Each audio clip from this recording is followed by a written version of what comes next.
Welcome into AWA Unleashed. We are the preeminent, self-proclaimed number one numero uno podcast and video stream dedicated to the American Wrestling Association. It is November, I don't know, what is today? I don't even know. I can't even read my Fitbit. Anyway, we got Thanksgiving coming up in just a couple of days, and we're going to combine a couple things today. I'm excited about this. We are going to combine a listener Mount Rushmore with kind of some Thanksgiving memories, because Thanksgiving has always been a big day in wrestling, no matter what the territory, right? I mean, whether it was been, the Crockett's, or it was up in Portland, or, it was Memphis, or, world class, of course, here in the Twin Cities, been a lot of great Thanksgiving memories. So we're going to talk about that. Let's bring in Mick Karch. And Mick, I got to admit, like, this is one that we might say maybe it's low-hanging fruit with kind of the listener Mount Rushmore, but at the same time, it's not really a Mount Rushmore. I mean, what would you call today's show? I guess it depends on what generation you're talking about. It might be a history lesson, in some ways, and then a popularity poll in other ways. Mount Rushmore, yeah, if we would have limited it to four, it would have made more sense. But, I went on Facebook and I asked the listeners. Hold on, Mick. Hold on. Just what? Are you getting that little buzzing? I am. What's going on? I don't know. Do we have to? Oh, great. We have to restart. I don't want to restart. I don't either. The hell? What is going on here? I mean, I know you've had some camera issues. I mean, do you want to restart it? Maybe. I mean, should I stop and send you another link? Well, see what's going on here. I mean, something. Because I mean, you kind of cut out for a second, and this is like I kind of heard I don't know if it's some sort of interference. Okay, see, now it's gone. All right. Okay, so we're good. Okay, yeah. So it's not really like a Mount Rushmore. It's kind of like a top 10, right? I mean, you were soliciting kind of suggestions, and you were kind of you were. Sorry, man. I'm just God. Okay, something's wrong. What's going on here? I don't know.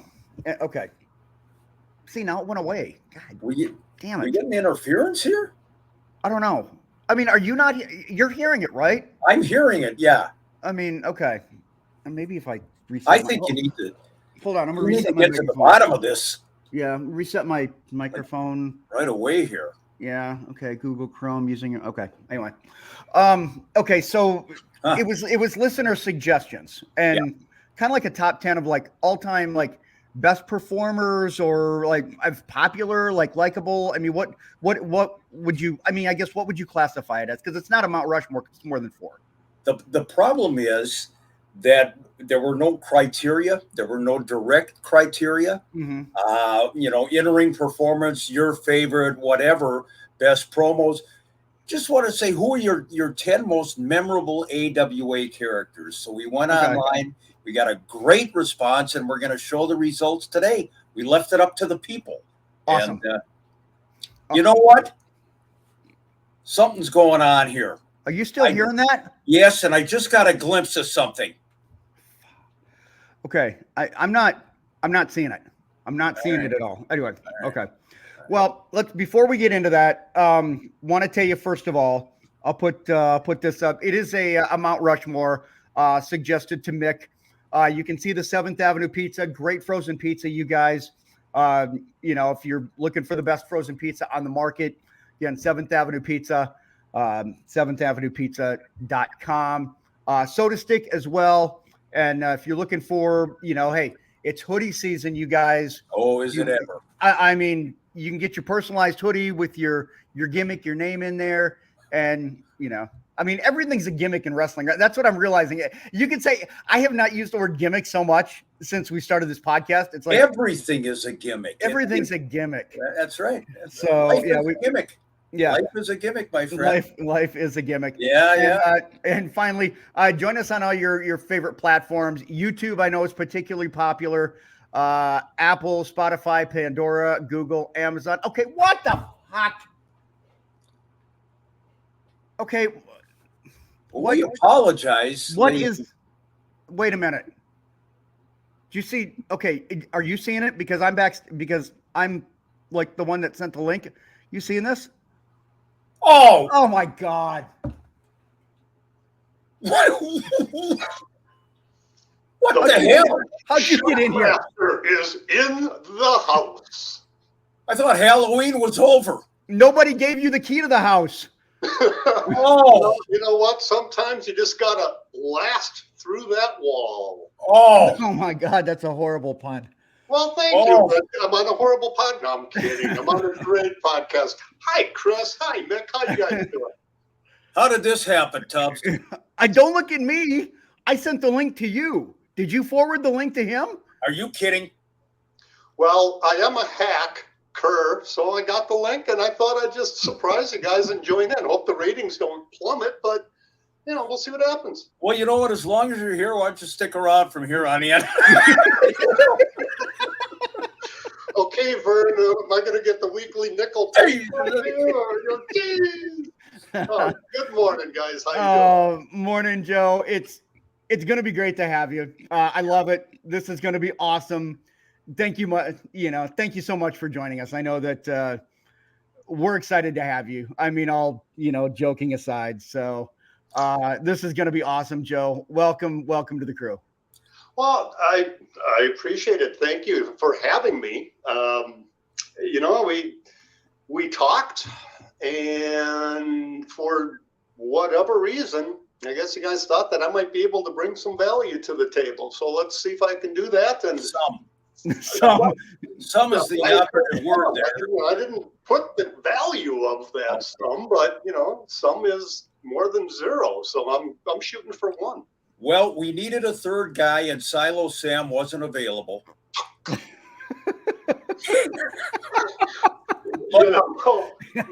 You're conjuring up some, shall we just say, memories. Ladies and gentlemen, let's do an official intro, though. Yes. Because he was on our podcast not that long ago, got great response, and what a guy. Our longtime friend, Polish Joe Chupik, former AWA TV production guru. Mm-hmm.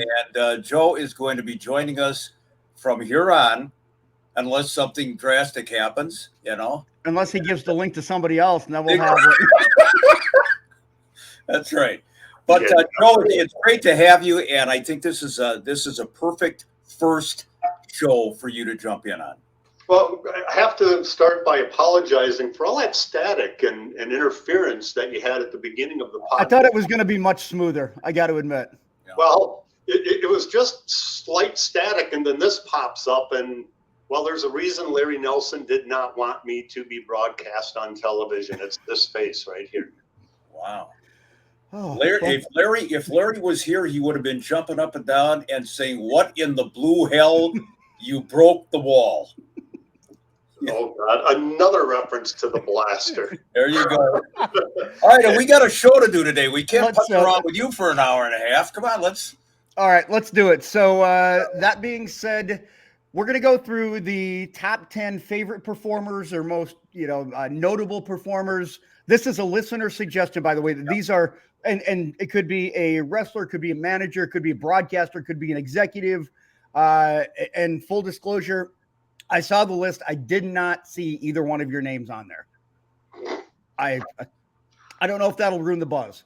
I knew I didn't pay my wife enough money to submit one. So, and actually, that's a good thing that you didn't see the name, because I don't want anybody saying, "Oh, he ran the poll and all of a sudden he shows up in the top 10."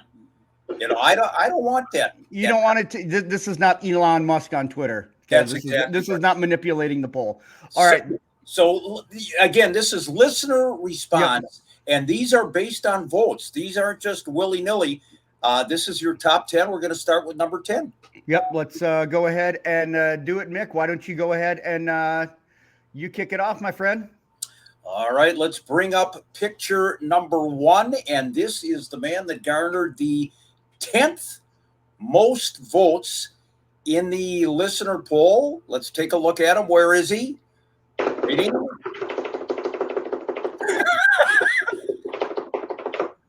waiting. There he is. Big Jerry Blackwell.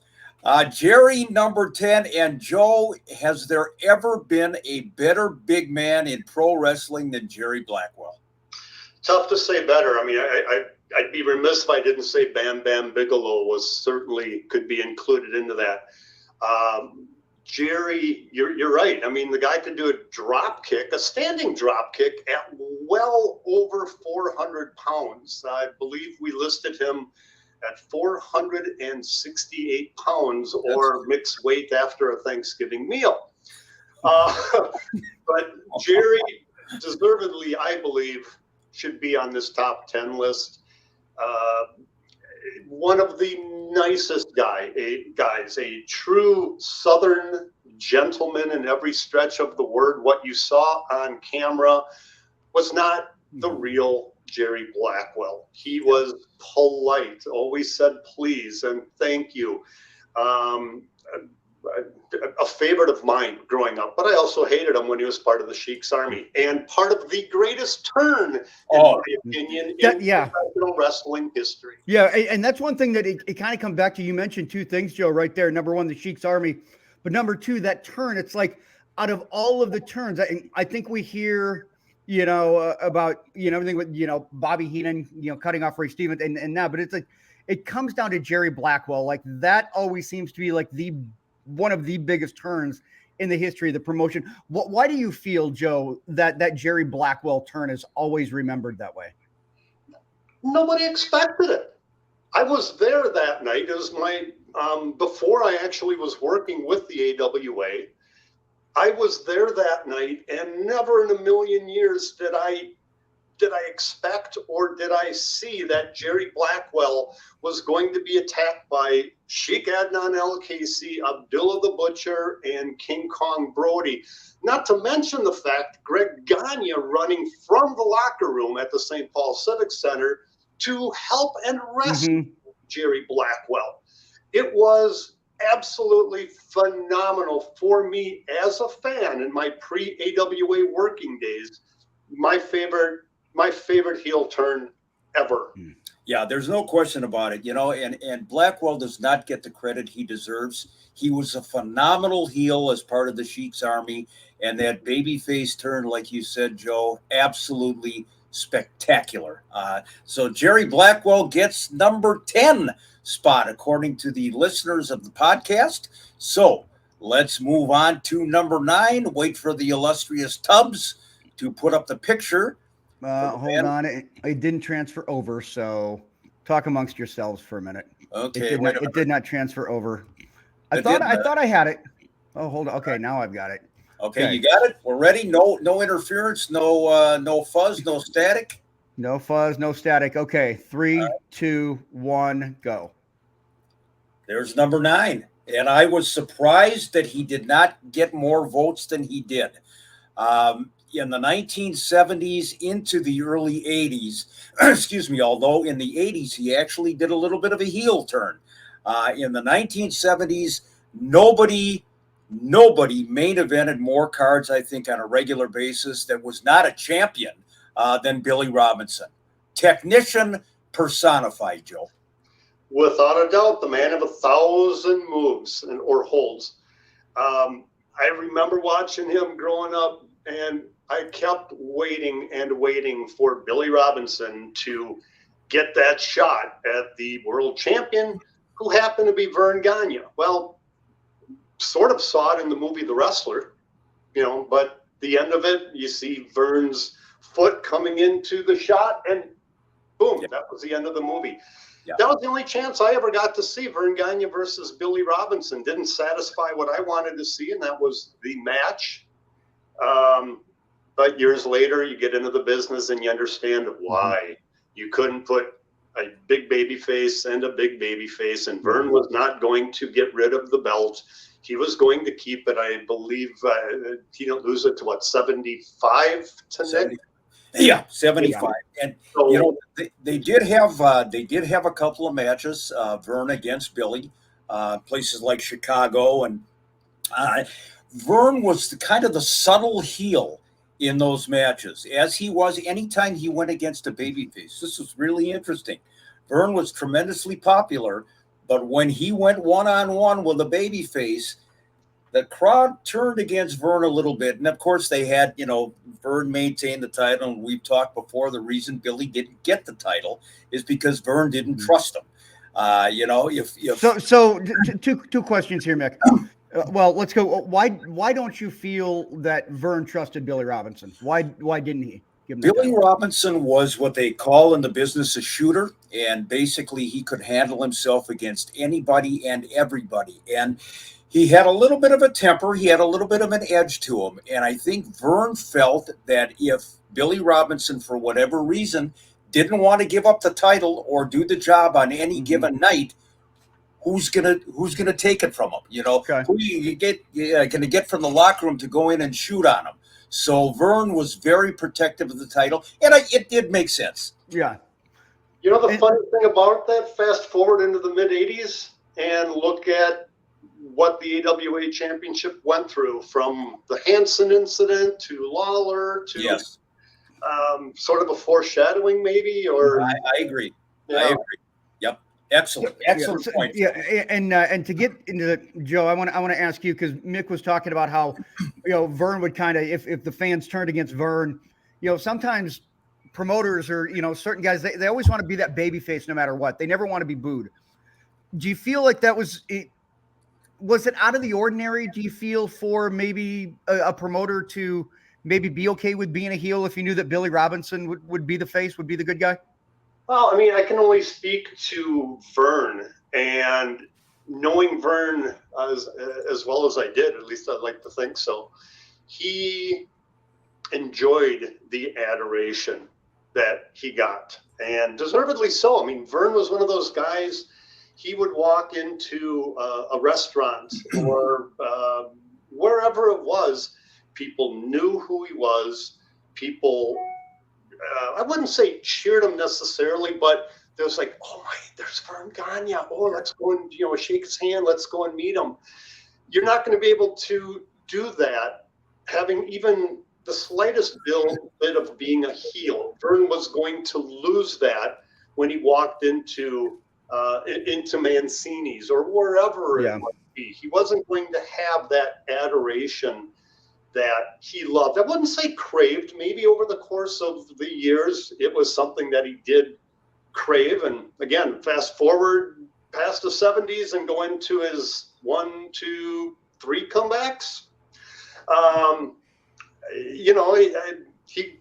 He loved being a baby face. I guarantee you that when he even had the slightest bit of being a heel in those matches against Billy Robinson, he didn't like it, which just goes back to what I said earlier about babyface and babyface. Vern was not going to give up that hold, being the number 1 babyface in the AWA. Before we get to number 8, just on the Vern Gagne comeback situation and the 3 comebacks, Vern has been gone for 7 years, and I'm still anticipating, that he may, do a run-in in the cardigan sweater at some point, from someplace. But might be with Flair's next match. Oh wow! Hey, well, maybe that's what that static was. Maybe the static wasn't Joe after all. Maybe it was Vern. My God! All right, let's move on to number 8. And here's another guy. You talk about legendary in the AWA, and again, a guy I'm surprised didn't get more votes than he did, but nonetheless, number 8, there he is, the George Clooney, the Brad Pitt of professional wrestling, Baron von Raschke. What a storied career he had in the AWA. Here's a guy starts out with 0 personality whatsoever when he broke into the business as just, Jim Raschke from Nebraska. And then, of course, he's the milquetoast babyface. Mad Dog Vachon worked with him a little bit up in the Montreal area, and all of a sudden you have the Baron von Raschke character. For several years, I hated heel here in the AWA area. Of course, the wrestling fans, we're still fighting the war, when 40 years after it happened. But then Baron with a babyface turn and legendary. I mean, Baron von Raschke, You know, he was voted by the University of Minnesota. They made him like an honorary student council president or some goofy thing. And he's a pizza salesman and he's a monorail operator and everything else. Joe, you worked with the Baron. Is there a nicer guy in the world than Baron von Raschke? No, and to this day, I still love getting the phone calls from him. And every call, he starts in the Baron voice. This is the Baron. Hi, Baron. Hey, Joe. It's Jim. It's like, well, really? No. Can I swear on here? Love it. Love it. Can I say no shit? On our show? Yeah. Jesus. I just want to make sure. But no, Baron, love him. You know, Mrs. Claw, or Bonnie, his wife, is the business manager, the go-to person for it. And when I've called him in the past to ask him some things, he loves the idea. Here, talk to Bonnie. So that's great. But as far as Jim Raschke, Mick, I'm with a lot of those people. I hated him. Being Polish, Joe, and growing up in the 1970s, I mean, it was less than 30 years removed from World War II, and being a full-blooded Pole whose family was directly affected by the Nazis in World War II. I hated Baron von Raschke and his tag team partner, Horst Hoffman. Yeah. Despised both of them, only to know and learn years later what a great guy Jim Raschke is. He has an incredible dry wit and humor about him. And oftentimes he'll say something and I'm like, my God, that was really funny, Jim. He one of my all-time favorites. He would be in my top 5 Mount Rushmore for the Did you ever tell him like how you felt when you were younger about, you know, his character and, you know, how, okay. So, I mean, what was his reaction you know, after you kind of broke that wall, broke that kayfabe, and you were able to talk to him about it? He just laughed and just said, well, I did that to a lot of people. Yeah. I've shared the Nick Bockwinkel story on a previous podcast. And I mean, this would apply to it, although Baron didn't say it. But when I told Nick that I grew up hating him, it was, well, then, young man, I must have done my job well. And Baron von Raschke, Jim, you did your job well also. Moving on down the line, and this entry, number 7, doesn't surprise me, but the number of votes that he got does surprise me. Again, the poll was, who are your most memorable AWA top 10? Mm-hmm. And Mean Gene Okerlund, ladies and gentlemen, Gene came in at number 7. He got an awful lot of votes, and I get it. You know, if you're a wrestling fan from the 1980s on, and you watch the AWA, Gene Okerlund was the guy. Marty O'Neill, you know, God bless him, you know, had some health issues and then passed away. And Gene moved in as the man, the greatest carnival barker, the greatest showman in professional wrestling. He would shill. He would do anything he could to get the product over, up to and including, of course, teaming up with Hulk Hogan for the World Wrestling Federation. But Mean Gene, what an absolute gem of a guy. And I got the sense, Joe, maybe you did too, Gene never took any of it seriously. He loved what he was doing. And that was part of his charm. Let me go back again. I was born in 1965, so I was a part of that transition from Marty O'Neill to Gene Okerlund, or he wasn't Mean Gene quite yet.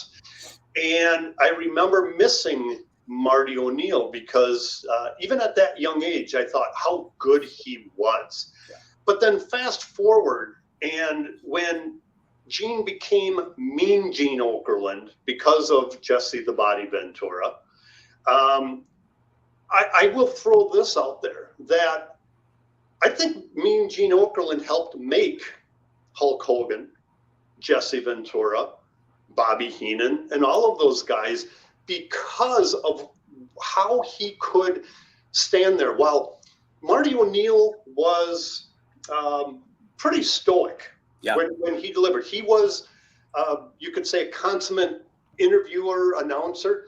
Mean Gene was a character. His facial expressions, his timing with especially, I think, Bobby and Jesse. Those two really, when I saw the older interviews putting the shows together, his timing was just impeccable.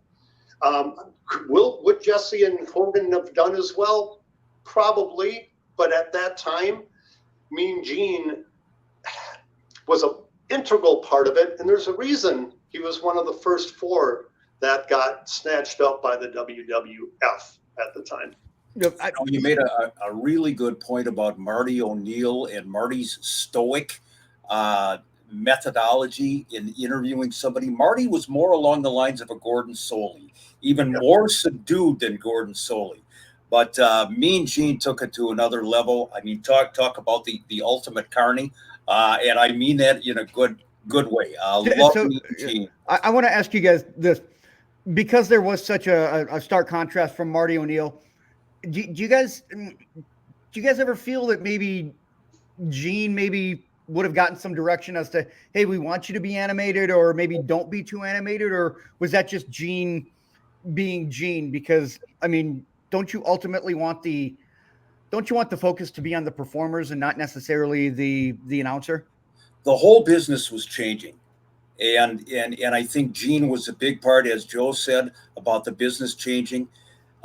Nobody was taking wrestling seriously anymore as, a combat sport or whatever. Remember, Gene was not only a salesman, he was an announcer, he was a top 40 disc jockey.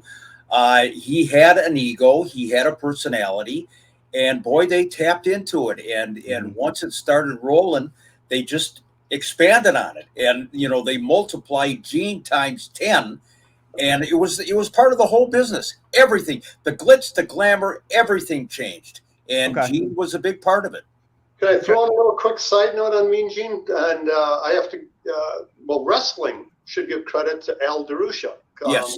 At least as Al tells me the story, when Marty's health started declining, Al said, I got just the guy. He's short, he's entertaining.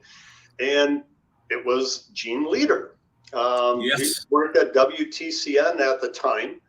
And as Al tells the story to me, he brought Gene up to his cabin for a weekend to help him develop the character Mean Gene Okerlund. So much like I think any talent, I've seen Shawn Michaels doing his early interviews, Scott Hall doing his early interviews. Not everybody, and mostly not everybody, is going to be able to get on camera right away and deliver, because they see that little red light, and all of a sudden it's like, it takes a little time. And it did with Gene. That was part of why I missed Marty O'Neill, but it took Gene a little time to develop into the character Mean Gene Okerlund. Well, certainly appreciated by the listeners and viewers of the podcast, and with good reason. Love Mean Gene. We're going to move on right now to a guy that absolutely is a Hall of Fame AWA talent. And there he is, the late, truly great Larry the Axe Hennig. Larry got started as a professional wrestler. It is going on, it would have been about 60 years or so now when Larry first broke into the business. As a babyface, of course, trained by Vern Gagne. Larry went to Japan in the early 1960s and came back with a little transformation. And then it was the old mentor-student feud with Larry Hennig and Vern Gagne that actually took a turn and became real serious outside of the ring. Larry did not have a lot of good things to say about Vern over the years. But again, whether it was as a babyface later on in his career, not necessarily the early Larry Hennig babyface, or as a heel Larry Hennig was one of those guys that absolutely carried the AWA.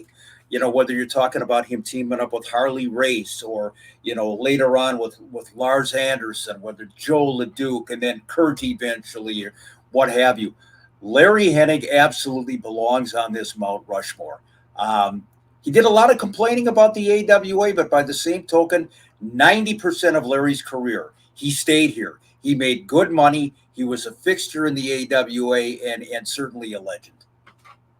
Yeah. So, and Mick, correct me if I'm wrong, but I believe Larry's turn happened on All-Star Wrestling against Angelo, and I'll use Larry's nickname for him, Angelo Ping Pong Mosca. It was actually earlier than that, Joe.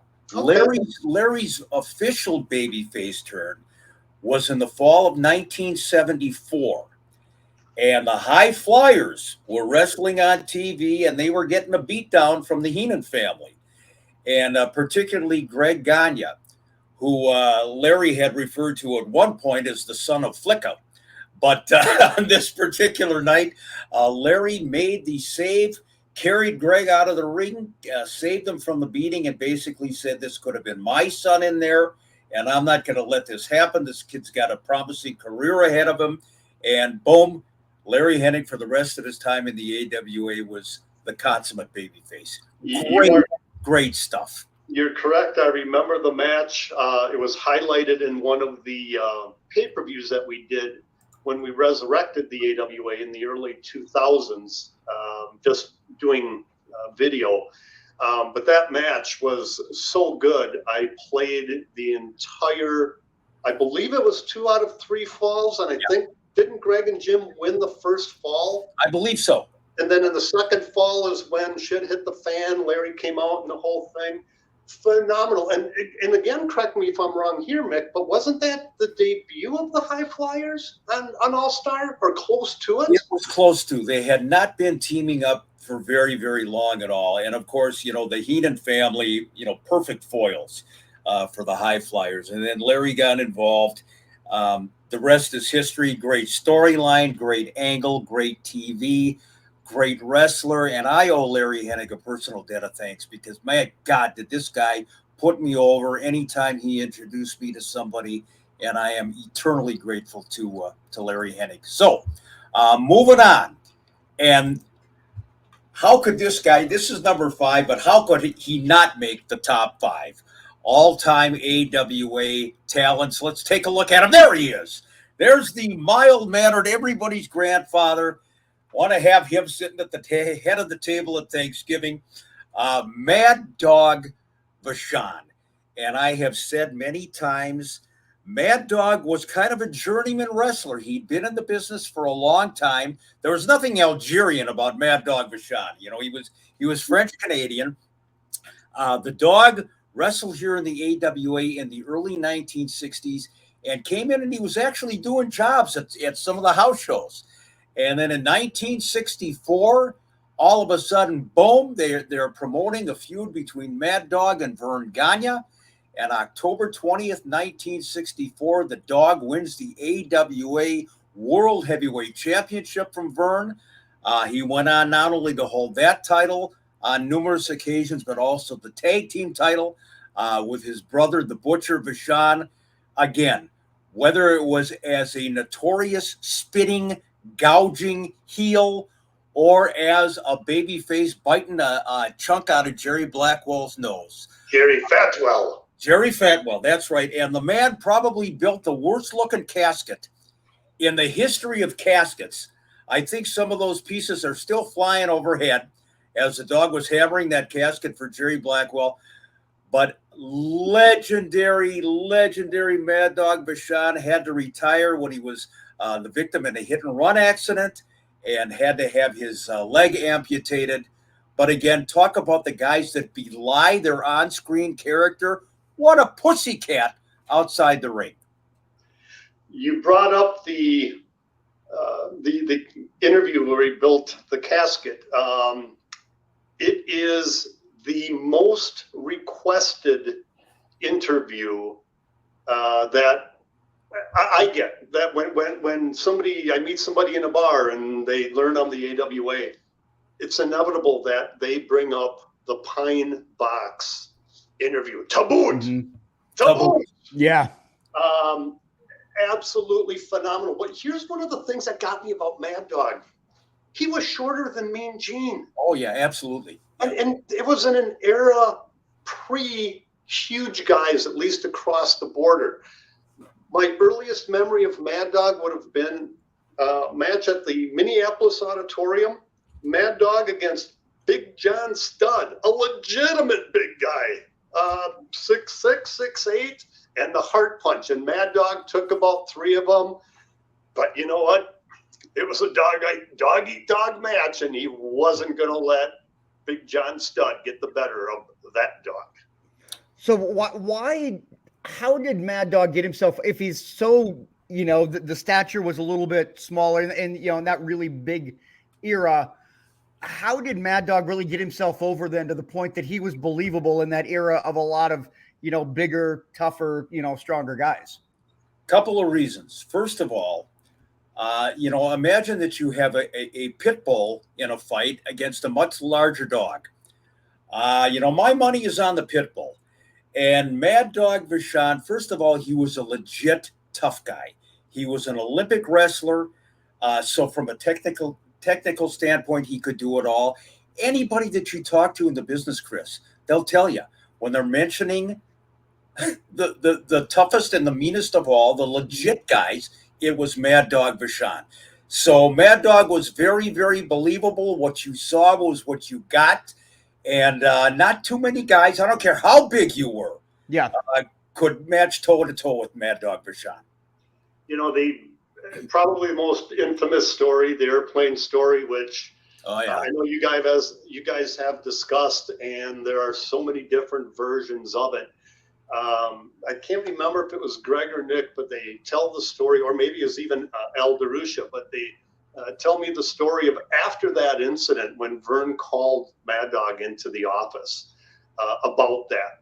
And Vern was just reaming him a new one. And there's Mad Dog like a puppy in a corner, no pun intended. Yes, boss, I'm sorry, boss, I'm sorry. And Vern tells him, you're done. You're never wrestling in the AWA. Get out of my office. Okay, boss. Okay, sorry.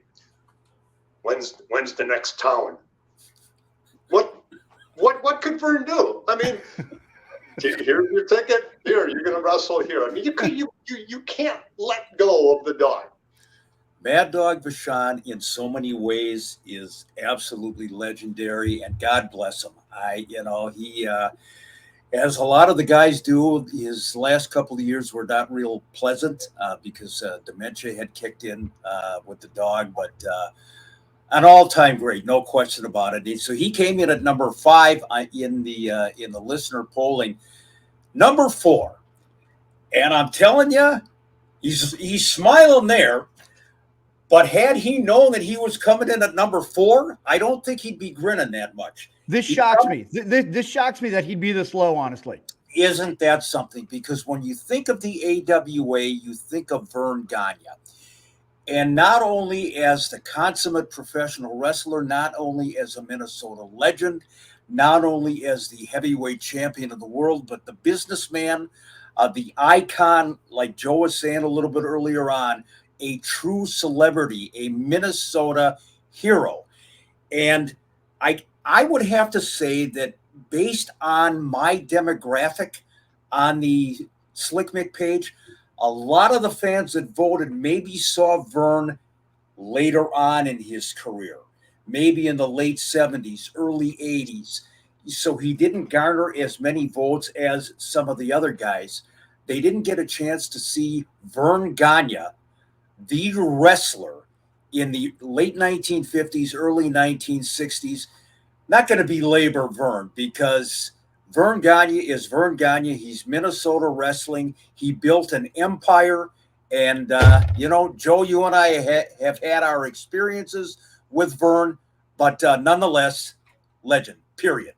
I think you hit it right on the head, Mick. The demographic. And as time progresses, the legends of yesteryear sort of slide down because people don't remember them. I can't tell you the number of great memories that I have of Vern. Number 4 on the list, it doesn't surprise me, but at the same time, it is a bit of a surprise. For all intents and purposes, he probably should be at number 1. Yeah. But, and what may be the perfect segue into moving on to the next one, he created and developed so many huge characters that people remembered and revered and loved in the AWA. Vern was a baby face. He didn't have a gimmick. His gimmick was that he was Vern Gagne, great wrestler, and wore his jacket out to the ring, and that was it. That was Vern Gagne. There was no Mad Dog to him. There was no Baron von Raschke to him. He was just Vern Gagne, the consummate professional wrestler. Simplest way I can put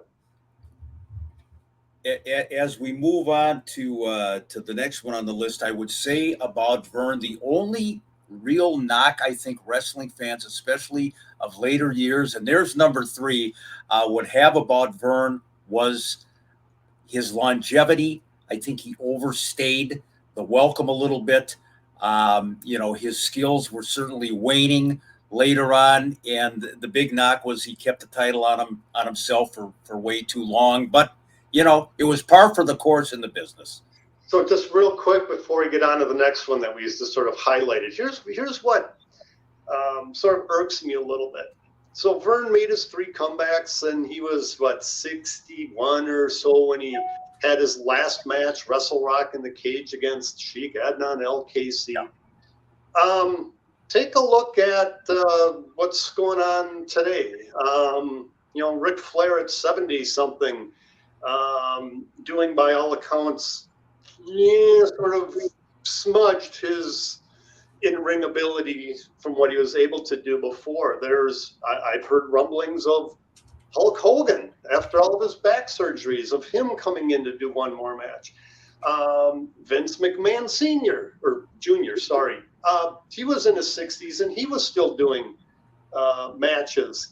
So the same guys who, when Vern was doing this in 1986, April 20th of 86 would have been his last match, the same guys who were younger are dissing Vern are now older than Vern. Yeah. And still getting into the ring. And in Rick's case, Rick, fantastic career. You deserve every accolade for yourself and for the fans. Let us remember the greatness of what was, because that greatness, it's not there anymore. And that's not a knock at him, believe it or not. The greatness isn't there because you're 70-something and you can't do what you did before. I don't want to see you drop in the ring because you needed one more match, or you wanted to create the sequel to the movie The Wrestler 2 with Mickey Rourke.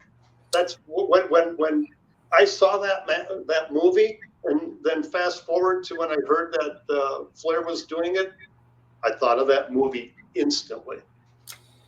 Moving on to number 3, because I got some real thoughts on Ric Flair continuing in the business these days, but you know what? I think you said it all in a very kind way. Number 3, there he is. You can't say AWA without this guy. The legendary Crusher from Milwaukee, Wisconsin. Boy, he's one of your Polish brethren, and he was proud of it. Again, ladies and gentlemen, you've got the situation. He had wrestled here even prior to the AWA. He was in the Minneapolis territory in the 1950s as one of the Lasowski brothers, along with a full brother, Stan Lasowski. Came back in the AWA in 1962 and started feuding with Vern Gagne as a legit tough guy, brawler, no-nonsense heel. And I mean heel with the best of them. In the early 1960s, they hated the Crusher. 1965 was when it all turned around, and he and Dick the Bruiser got into a feud with Larry Hennig and Harley Race, who had been running roughshod in the AWA territory during Crusher's hiatus from the area, and all of a sudden, and from then on, one of the greatest baby faces in the history of the AWA. Whenever a bad guy was running roughshod, the call eventually went out to the Crusher. And whether it was a cage match, whether it was a saloon brawl, death match, whatever it was, the fans always knew that Crusher was eventually going to rid the territory of the biggest heel in the business at the time. Absolute legend. No doubt about it. My all-time favorite wrestler growing up, because he was Polish. I mean, I know we had Ivan Putski and the mighty Igor, but Crusher had the longevity in the AWA, and his interviews, second to none. From going to the saloon with his girlfriend Wanda, and being upset because Wanda had lost some weight, and she had gotten down to 275. Yeah, and he liked to hold on. He'd like to have something to hold on to as he was doing the polka. Yeah, and loved. He loved polka or polker. Sorry, I'll go. Hey, no problem. Welcome back, Chris. But Crusher loved Wanda so much that he even loved seeing her in a bikini when he was going fishing on Lake Minnetonka. One of my all-time favorites. Just loved watching the Crusher. And remember we said earlier about Mad Dog? Crusher wasn't much taller. He was a short guy as well, but thick as a fire hydrant. You know what's interesting? One other quick thing. As much as I love the Crusher, it's a toss-up for me between he and Hogan for the worst finishing move. Oh. The Bolo punch was brutal, as was the Hulk Hogan leg drop. But that aside, love Crusher. The one thing that people don't know about, actually they do if they've been listening to the podcast, Crusher was a very quiet, unassuming family man outside of the ring. He was not at all like the man that you saw on television. He liked his beer a little bit, but Crusher, absolute legend in the AWA. And what other guy could get away with throwing dog food at Mad Dog Vachon and vegetables at Killer Kowalski, who was a vegetarian? When the Twins won the American League pennant in 1965, Crusher led a small parade around the TV studio to celebrate. What a guy. There'll never be another one like the Crusher. Got to move. Number two on the list. You know what? Had I been voting, things might have been a little bit different. I would have stuffed the ballot box. But number two, garnered the second most votes is Nick Bockwinkel. And, it's kind of pointless at this juncture, Joe, to belabor the talents of Nick Bockwinkel. The man, as far as I'm concerned, is the all-time greatest. And not just because, I'm partial to Bockwinkel. He was the consummate ring general. He was a professional. He carried the belt with integrity. He defended the business. He did, as a second-generation wrestler, he absolutely staunchly defended the business. He went into opposing territories to defend the AWA championship, whether it was Hawaii, Japan, Houston, Florida. He went all over the place. There's nobody did it better. And to me, when people say, well, Bockwinkel isn't Flair, you know what? Thank God. I mean, Ric Flair was a great wrestler, no question about it, but every match was the same. I don't care how many people will say differently. Nick would wrestle his opponent to the opponent's strengths, whether it was Rufus Jones, Andre the Giant, all the way up to Billy Robinson, Vern Gagne, the high flyers. Nobody did it better, in my estimation, than Nick. When I get into conversations with people about professional wrestling, one of the first things I tell them is that wrestling is not fake. It may be predetermined. But when I talk to locker rooms in the past, when I'm doing a production, I tell the talent that you've got one job to do. And if you can do it, then you have succeeded in my eyes. And that job is to make me believe. Because if you can make me believe, then everybody watching in that arena, in that audience, or on the screen, they're going to believe. Nick Bockwinkel made me believe. Right through the end of his career, would have been 1987. Yeah. I still consider it one of it is the single greatest match that I was ever a part of in the production truck, and that was Nick Bockwinkel against Curt Hennig. In fact, Mick, you posted a clip of Curt doing a drop kick to Nick on your Slick Mix wrestling page. If you just take a look at that, not only was it a great drop kick by Curt, but look how Nick sold that. And that's what he did. He could sell like very few others that I knew in the business. And I give kudos to Curt Hennig. Curt could do that as well. But I think he learned not only from Larry the Axe, but from Nick Bockwinkel. We could do an entire hour on Nick Bockwinkel. One of my all-time favorites. He deserves to be where he is in this list. No, he was 52 years old when he got in the ring against Curt Hennig in 1986 and still delivered. And Nick got it. It's make your opponent look good. And he made everybody look good, whether they deserved it or not. So moving on to number one. And this, I guess I can't disagree with this, even, being partial to Nick. The wrestling fans voted, and there he is, early on in his career, the very menacing Bobby the Brain Heenan. We talked about personalities, and that was the gist of the poll. Name an all-time legendary personality. Bobby Heenan did it all. And you can talk about his career post AWA when he went into the WWF, kind of became a cartoon character on occasion.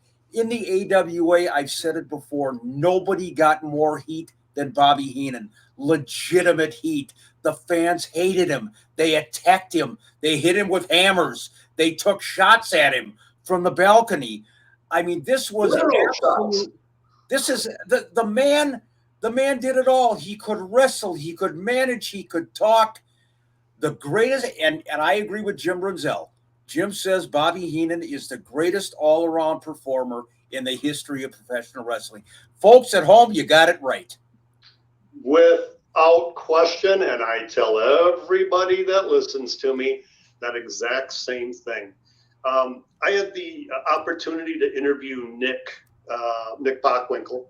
In case you guys didn't know who Nick was, in the living room of my house after we did intros to one of the pay-per-views.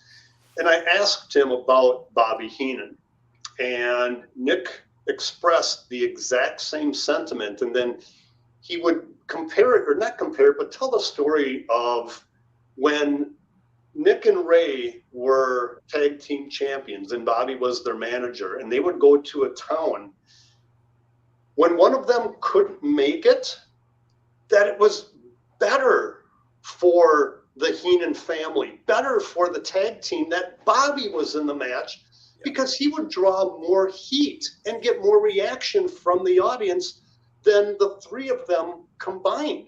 If it was not just Nick and Ray and Bobby, for whatever reason, couldn't be there, you go from 10 on heat to maybe down to 5. They still hated Nick and Ray, but Bobby Heenan was the catalyst of that threesome. Hands down, the greatest overall performer, all-around performer in professional wrestling history, according to Polish Joe.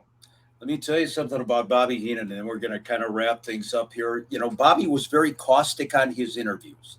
He would take shots. He was so brilliant. I mean, a lot of times he would go out there and boom, boom, boom, off the top of his head, he would bury everybody, whether it was, Vern Gagne's daughter all the way up to Mad Dog Vachon or what have you. The Bobby Heenan that you saw on TV, believe it or not, the Bobby Heenan off camera could be more caustic and absolutely slice and dice you if he wanted to verbally. Bobby was he was a sarcastic son of a bitch, but man, he was so brilliant. And again, Bobby Heenan, we love you. The greatest of all time, no question about it. One of the greatest bleeders, I hate to say it, of all time. And Bobby at the end of his life had a tough couple of years. Due to the throat cancer, having part of his jaw removed and what have you. And what an irony that a guy that was such a great talker in professional wrestling all those years winds up in a situation where he couldn't do much talking at the end of his career. But on the heels of the fact that Thanksgiving is coming up this week, one thing that Bobby Heenan said, and Anna, we'll leave you with this, Bobby Heenan, in talking about Mad Dog Vachon and the Thanksgiving dinner, he said, we're not going to have turkey this year. We're going to have dog. And you know how you prepare dog?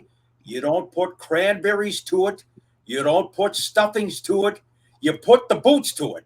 And when he's on the mat, you kick out his last 2 teeth. And that's how you prepare dog for Thanksgiving. God bless you, Bobby Heenan. Chris. No, that being said, let's go ahead, and we got about 3 minutes here. We're going to do our shout outs and then we're going to wrap it up. Joe, appreciate it. And next time we'll get you in the beginning of the show. No more of that static stuff.